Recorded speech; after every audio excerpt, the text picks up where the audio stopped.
नमस्कार, मैं निखिल आप सबका इन्फिनिटी मैथ्स यूट्यूब चैनल पर स्वागत करता हूं। पिछली क्लास में हमने जो टॉपिक पढ़ा था वो था नंबर सीरीज। इस क्लास में जो हम लोग टॉपिक शुरू करने वाले हैं, जो टॉपिक हम लोगों ने पिक किया है वो है डायरेक्शन सेंस टेस्ट। इसमें हम जो दिशा वाले जो क्वेश्चंस आते हैं, डायरेक्शन वाले जो क्वेश्चंस आते हैं उसको बेसिक से पढ़ेंगे। ये जो सीरीज हमने स्टार्ट की है मैं पहले ही बता चुका हूं, एकदम बेसिक से सीरीज है। ये एडवांस लेवल के क्वेश्चंस हम इस सीरीज में नहीं करवाते हैं। एडवांस वाली सीरीज हम अलग से लेके आएंगे। जो बेसिक से पढ़ना चाहते हैं बच्चे, उन लोगों के लिए ये सीरीज है। तो शुरू करते हैं। इस चैप्टर में दो कॉन्सेप्ट हैं।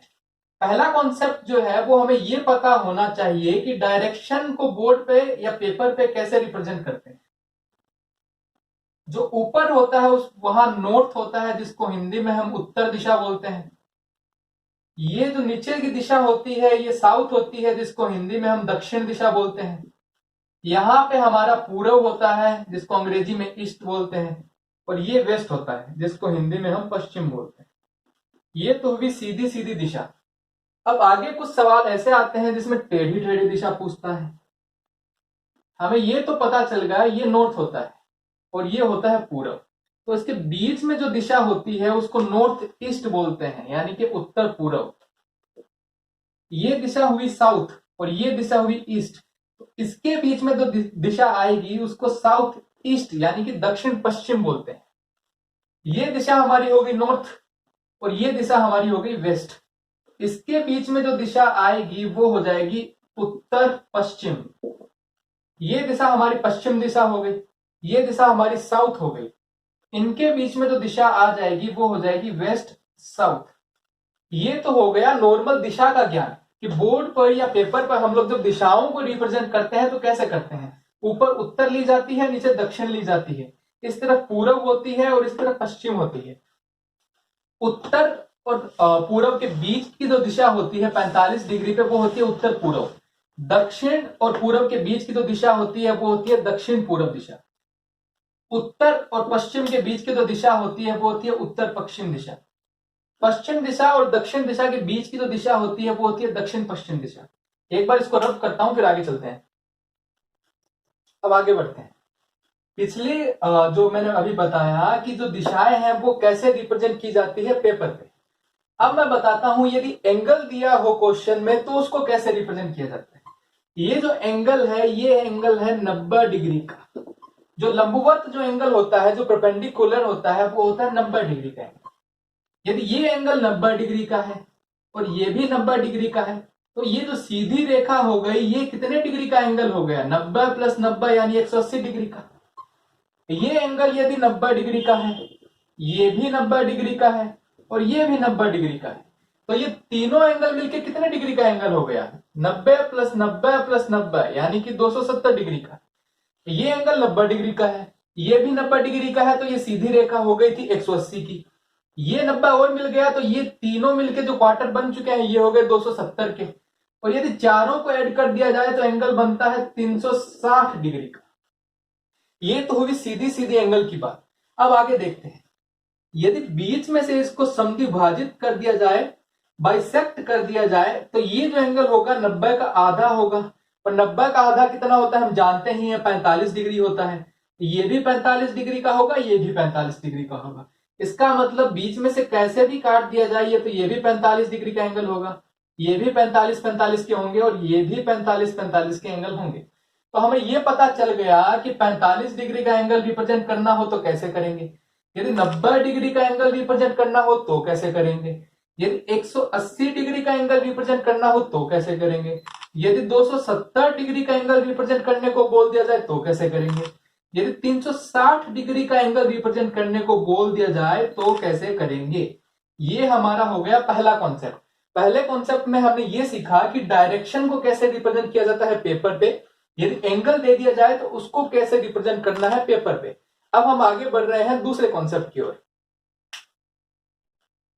अब अगले कॉन्सेप्ट की ओर आगे बढ़ते हैं। पहले कॉन्सेप्ट में हमने सीखा था कि दिशाओं को कैसे रिप्रेजेंट किया जाता है, दिशाओं को कैसे समझा जाता है। इसमें हम समझेंगे यदि एंटी क्लॉकवाइज और क्लॉकवाइज दिया जाता है सवालों में उसका क्या मतलब होता है। ये हमारी घड़ी है, घड़ी किस दिशा में चलती है, तो घड़ी इस दिशा में चलती है, तो इस दिशा को सवालों में लिखा जाता है क्लॉकवाइज डायरेक्शन। और घड़ी की जो विपरीत दिशा होती है उसको बोला जाता है anti clockwise direction. Anti clockwise direction. जो घड़ी की दिशा की जो डायरेक्शन हो गई वो तो हो गई क्लॉकवाइज डायरेक्शन, और जो घड़ी की अपोजिट डायरेक्शन हो गई वो हो गई एंटी क्लॉकवाइज डायरेक्शन। अब देखिए, मैं यदि ऐसे खड़ा होता हूं तो ये जो मेरा राइट हैंड है ये इस दिशा की तरफ घड़ी चल रही है, इसका मतलब ये जो हो गया ये राइट टर्न हो गया। तो यदि ऐसा लिखा जाए कि राइट टर्न लेना है या क्लॉकवाइज टर्न लेना है, उसका एक ही मतलब होता है, और ये मेरे लेफ्ट हैंड की तरफ है। तो इसका मतलब यदि लेफ्ट टर्न बोला जाए और एंटी क्लॉकवाइज डायरेक्शन बोली जाए उसका एक ही मतलब होता है। अब हम सीधे सवालों की ओर आगे बढ़ते हैं। अब सवालों की तरफ आगे बढ़ते हैं। ये पहला सवाल ये रहा। एक बार सवाल को, वीडियो को पॉज करके पूरा सवाल पढ़ लीजिए। ये सवाल मैंने पीटीटी की किताब से ही उठाया है, आपको किताब में मिल जाएगा। रजनी दीदी अपने घर से उत्तर दिशा में 2 किलोमीटर चलने के बाद बाएं मुड़कर 6 किलोमीटर चली तथा अंत में दाएं मुड़कर चली। अब वह किस दिशा में चल रही है? अगर कोई दिशा भूल गया हो तो मैंने साइड में दिशा केंद्र बना दिया है, वहां पे देख के समझ सकता है। उत्तर दिशा प्रेजेंट की जाती है ऊपर की ओर। मान लीजिए ये रजनी आंटी का घर था। रजनी आंटी यहां से चलना शुरू करती है और 2 किलोमीटर चलती है। ये उनका घर था और अब यहां पे वो पहुंच चुकी है। यहां से वो क्या करती है, बाएं मुड़कर 6 किलोमीटर चलती है। यहां से बाएं दिशा हो गई ये, यहां से ये 6 किलोमीटर चली।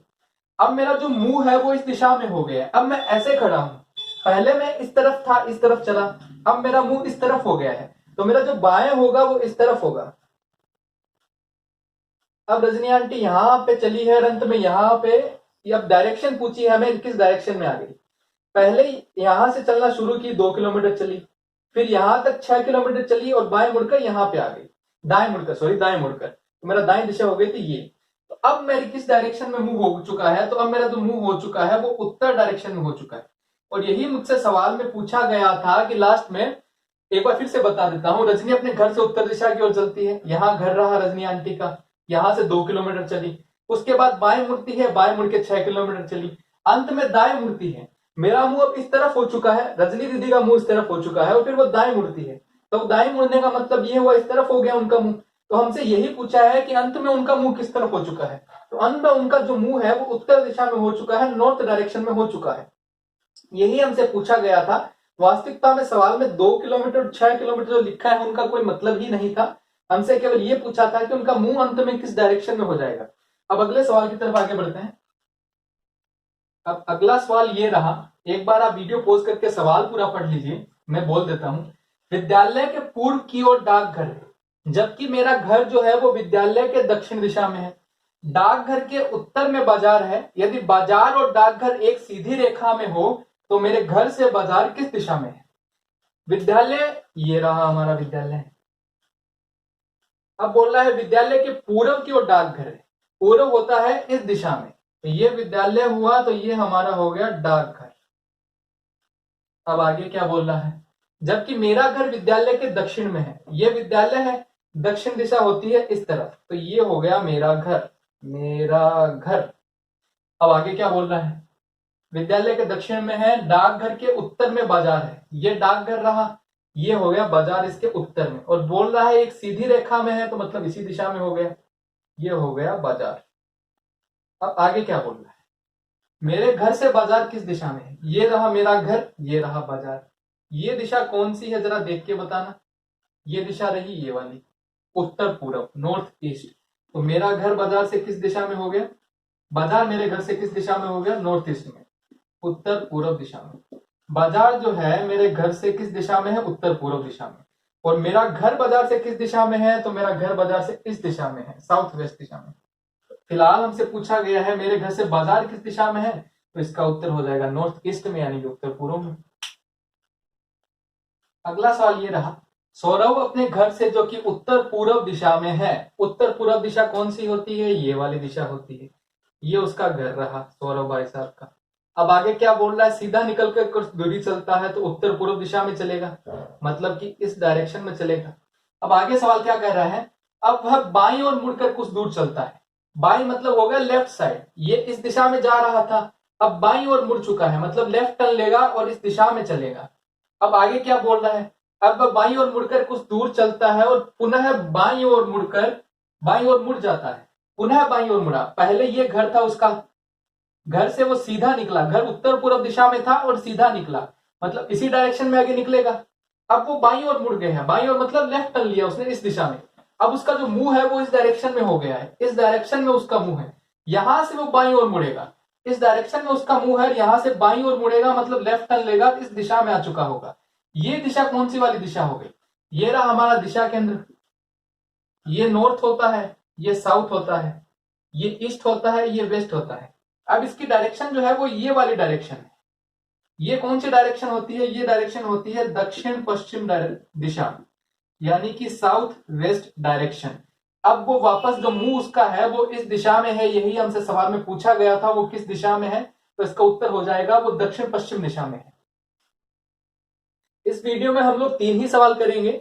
इस वीडियो ये जो टॉपिक है हमारा डायरेक्शन सेंस टेस्ट, इसके 3 से 4 पार्ट आएंगे, क्योंकि ये थोड़ा सा बड़ा टॉपिक है, थोड़ा सा कंफ्यूजिंग टॉपिक है। अभी जो मैंने 3 सवाल कराए हैं ये एक टाइप हो गया, जिसमें आपको सिर्फ ये बताना था जो हमारा ऑब्जेक्ट या सब्जेक्ट हमारे पास है वो किस डायरेक्शन में मूव कर रहा है और लास्ट में किस डायरेक्शन में पहुंच जाता है। इसके कुछ क्वेश्चन आप जो भी किताब खरीद के लाए हैं उससे थोड़ा सा प्रैक्टिस करने की कोशिश कीजिए और पढ़ते रहिए।